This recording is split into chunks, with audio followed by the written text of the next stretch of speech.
ஒரு அழகான பசுமை நிறைந்த காட்டில் ஒரு வேகமான முயல் வாழ்ந்து வந்தது. அது தன் வேகத்தைப் பற்றி எப்போதும் பெருமைப்பட்டுக் கொண்டே இருந்தது.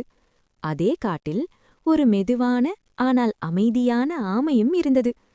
ஒருநாள் முயல் சிரித்துக்கொண்டே சொன்னது, "ஆமையே, நீ ரொம்ப மெதுவா நடக்கிறாய். என்னோட வேகத்துக்கு நீ சமமா வர முடியாது." ஆமை அமைதியாக சொன்னது, "வேகம் மட்டும் எல்லாம் இல்லை முயலே. ஒரு ஓட்டப்போட்டி வைப்போமா?" போட்டி தொடங்கியது. முயல் காற்றைப் போல ஓடினது. ஆமை மெதுவாக ஆனா நிறுத்தாமல் நடந்து கொண்டே இருந்தது. கொஞ்ச நேரத்துக்குப் பிறகு முயல் சொன்னது, "ஆமை வர இன்னும் நேரமாகும்" என்று ஒரு மரத்தடியில் தூங்கிவிட்டது.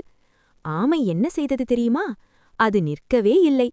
மெதுவாக நடந்தபடியே முயலை தாண்டி இலக்கை அடைந்தது. அப்போதான் முயல் விழித்தது. ஆமை ஜெயித்ததைப் பார்த்து அது தன் தவறை உணர்ந்தது. கருத்து: மெதுவாக இருந்தாலும் பொறுமையுடன் முயற்சி செய்தால் வெற்றி நிச்சயம் கிடைக்கும்.